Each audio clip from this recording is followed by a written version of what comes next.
So this is another problem I like because it's realistic. I mean, it's very often the case that you sell something abroad and it's paid for in foreign currency, or you buy something abroad, it's paid for in foreign currency. Companies, especially big companies, they want to figure out how to at least reduce their foreign currency risk from these types of transactions. So here we've got Larkin Hydraulics, subsidiary of Caterpillar. They sold an engine. So Larkin Hydraulics is based in the US, but they sold an engine to a company in the Netherlands for 6 million euros. And the way it's going to happen is that they're going to receive 3 million euros of that August 1st, and then 3 million euros November 1st. So it's split up into two payments. So in 3 months and 6 months, they'll collect on full payment. So when they originally quoted to the buyer, just kind of giving them an initial quote of price, they figured they quoted 6 million, and then they figured in dollar terms that's $6.6 million because the spot rate at the time was $1.1 to euro. So, 1 euro buying more dollars, we go from 6 million euros to $6.6 million. But by the time that the order was actually received and booked by the buyer, the euro had strengthened. And so since they're receiving their sales from this export in euros, in dollar terms, now they're making more dollars. They're going from 6.6 to 6.7. So in this case, they got kind of lucky because the exchange rate that they're getting paid in strengthened. But it begs the question, when they see that, they're now wondering if maybe they can just hedge in that strengthening euro, kind of lock in that exchange rate and hedge against a reversal of the euro, hedge against the euro weakening. So we've got 4 different approaches. We've got the forward market to hedge. We've got the money market to hedge. We've got the currency options approach to hedge. And of course, we've got the easiest approach, which is to do nothing and just take on the exchange rate risk. I want to talk about B here and C. So there's other videos you can watch for how to hedge in the forward market. It's fairly simple. You just kind of use the forward rate instead of the spot rate, but the calculations are the same. It's the money market and options approach that's a little more tricky. So let's take a look at the money market approach first. For this one, this is a accounts receivable money market hedge. Note that the process is going to be different depending on whether you're hedging an accounts receivable or an accounts payable. So here it's an accounts receivable because we're a US exporter, we're selling something, we're getting paid in foreign currency. We're going to receive an accounts receivable in foreign currency, in this case in euros. And with an accounts receivable, what's going to happen is that actually, we booked this sale. We know we're going to get paid. We're going to go to a bank in Europe as soon as we've booked this sale. We haven't collected the money yet, but we're already going to a bank in Europe, and we're actually going to borrow a certain amount of money. We're going to borrow almost the same amount of money that we expect to receive in the accounts receivable. And then the way we're going to eliminate our exchange rate risk is that we're going to immediately convert that borrowed amount at today's spot exchange rate. And so that we will have now had dollars, which is ultimately what we care about today. And then later, in 3 months, we'll get a payment, and in 6 months, we'll get a payment. And we'll use those proceeds from the buyer to pay off the borrowed amount from the European bank. And that kind of closes the loop for this money market hedge. But the way we hedged was basically we got euros today and immediately converted them at the spot rate. So let's break this down step by step into a formula and with some numbers. First, we've got our accounts receivable. This is the amount that we expect to receive. In 3 months, we'll receive a payment, and then in 6 months, we'll receive a payment. And this amount we're actually going to borrow from a European bank. So we're going to borrow euros at whatever rate the bank charges us for doing that. And we've really got two different borrowing actions we need to do. First of all, we're going to borrow for 3 months, so 1/4 of a year. And so if this is an annual rate, that's why I'm dividing by 4, because I want a quarterly rate of interest. But we've actually got one more loan that is going to be a little bit longer. That's going to be for 6 months or half a year, because we get our final payment 6 months from now. We get 3 million in 3 months, and we get 3 million euros accounts receivable in 6 months. And the way we're going to hedge each of these accounts receivable is by borrowing these amounts for different terms, one for a quarter of a year and one for half a year. For both maturity, it's going to be 7% per year. That's the cost to borrow euros from the Frankfurt branch of its normal bank. So as a German bank, Germans use euros, and so we're going to use 7% for both of these. So I'm going to simplify these, and that's going to give us 2.948 million euros and 2.898 million euros for these two different loans that we're going to take out. So notice that we're not taking out the full amount of the accounts receivable. And the reason is that we are charged interest, on the amount that we take out, the 2.9 and the 2.8 here. So the way to look at it is if we took out a 2.9 million euro loan and it had a 7% annual rate of interest, if this loan was just for a quarter, then at the end of the term, our principal plus the interest payments that we would have to make would total the 3 million euros. If we took out a 2.8 million euro loan at an interest rate of 3.5% for 6 months total, then that interest plus the principal is going to total in 6 months to 3 million euros. So we take out just enough such that the interest plus the principal are completely covered by the accounts receivable that we're going to receive in 3 months and 6 months, respectively. Given that we are going to receive these loan amounts today, we can then immediately take those euros that we borrowed and convert them at the spot exchange rate into dollars, and thereby eliminate our exchange rate uncertainty, thereby eliminate our exchange rate risk. For us, the spot rate is going to be 1.13 euros. That's the exchange rate that's occurring right now, and the exchange rate that we're going to therefore convert at. 1 euro buys $1.13 today.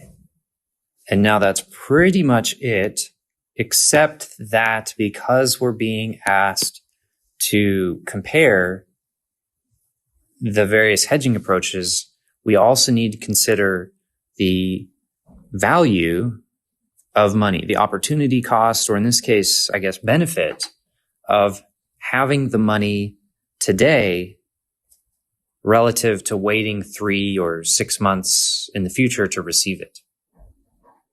For us as a company, our cost of equity capital is going to be 11% per year. And we're kind of assuming in this problem that the weighted average cost of capital is the cost of equity capital because this firm's unable to really even use debt because it's too small. That's a subtlety that's not really relevant for solving this problem. Main problem, or the main piece of information to extract from that, is our weighted average cost of capital is 11%. And that we are getting it today relative to 6 months from now. So that's why, the stuff in red here is we're comparing it. We're kind of counting, we're trying to make each of these comparable. And so given that both of these are going to give us money today, we're going to compare that to not having the money at all until 6 months from now. And so if our weighted average cost of capital was 11%, then that's what we can substitute in here for the both of these. for a baseline comparison against the other hedging methods, we're putting all these hedging methods on the same footing as if they'd been received at the end of 6 months. We're putting them on the same footing in terms of the time value of money. And if we run this calculation through, find the answers to each of these two, the 3 months and the 6 months payments, what we've got is 3.514939 for the first payment, and then 3.455 million for the payment related to the second payment, the payment that's in 6 months and the 6 months loan. And then the sum of these two payments together is going to be $6.97 million. This is the amount that we're going to receive, totally hedged. So this is exactly the amount of the dollars that we're going to receive under the money market hedge, given that this is an accounts receivable. And then the last thing I want to do is show you the hedge using foreign currency options. And so ultimately what we'll do is kind of a simplified version of this problem. Compare the proceeds received versus from the money market hedge versus the options hedge. They give you a number of different options to look at for this problem, but what we are going to do is purchase put options on the euro to hedge against a fall in value of the euro. If the euro weakens, put options on the euro are going to become more profitable, and that profit is going to be enough to offset the reduced amount that we get in dollar terms of this accounts receivable. So what we're going to do is buy puts on the euro, and that's pretty much it. It's a much simpler approach relative to something like the money market approach. So we have to size our puts right, and if we buy it on an exchange, it's harder to do, but let's just make things simpler here and say we were able to buy exactly 3 million euros worth of puts. So that's going to hedge the first 3-month payment, and then later we're going to buy another 3 million now we're going to buy another 3 million euros worth of puts that have a different option maturity. But we'll look at that just a little bit later. Let's do the first option first. So this is the amount of accounts receivable that we're going to receive in 3 months in euros. And it's not free to purchase an option, because remember, an option gives you kind of the upside, but it protects against the downside. So you have to pay someone for that type of insurance. And when we talk about insurance payments in the options world, we call them premiums. And foreign currency options, many of them are going to be quoted in terms of percentages.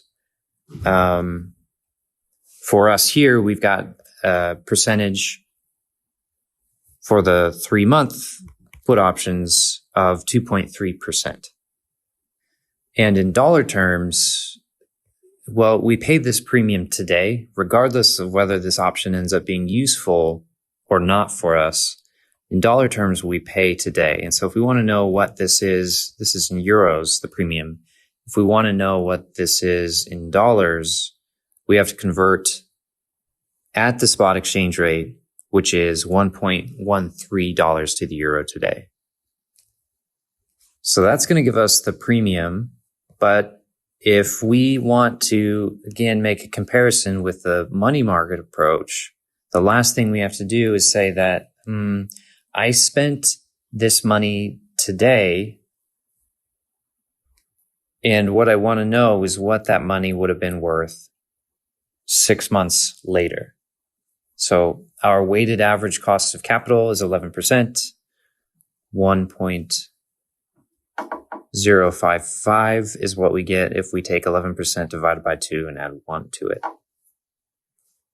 And that gives us our number for the cost of this premium on equal footing in terms of time value of money and in dollar terms. That's going to be $82,258.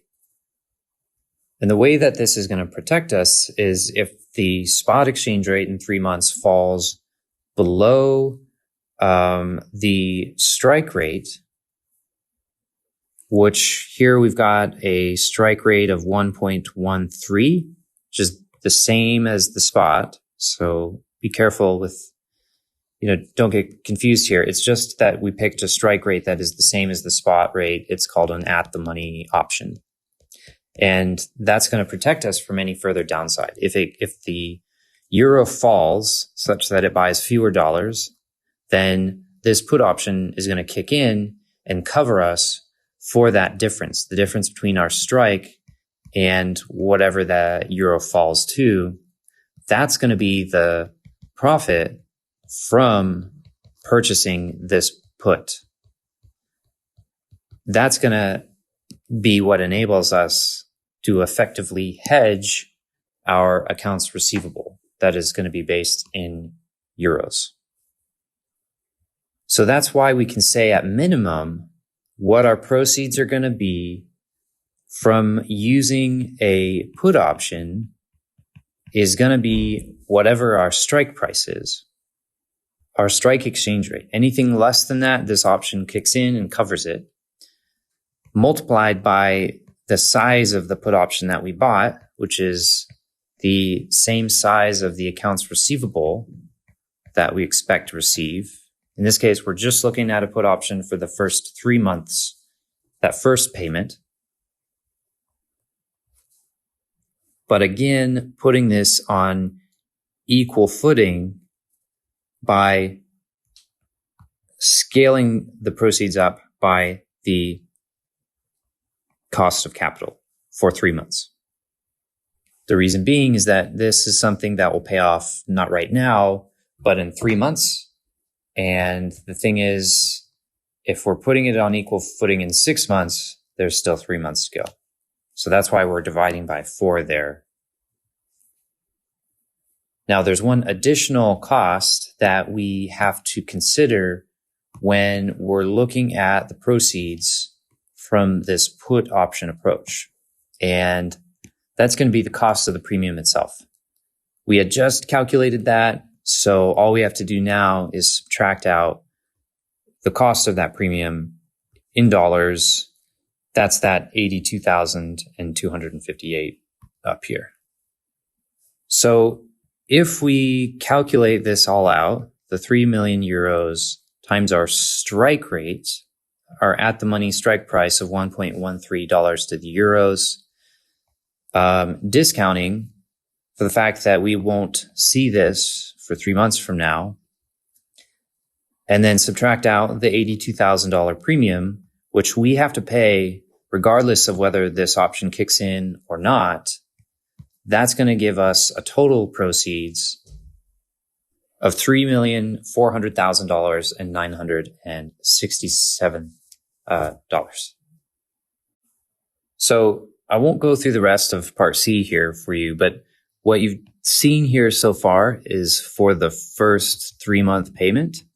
And the next thing you would have to do is to calculate using the exact same kind of procedure, the second 6-month payment by using this other option, this November put option with a premium of 1.7%, but the same strike price. So I encourage you to go ahead and see if you can do it here. And you can use this procedure to do that. And then once you've got that total amount, the first payment and the second payment, you can compare that sum to the sum that we got using the money market hedge to figure out which gives you more dollars at the end of the day.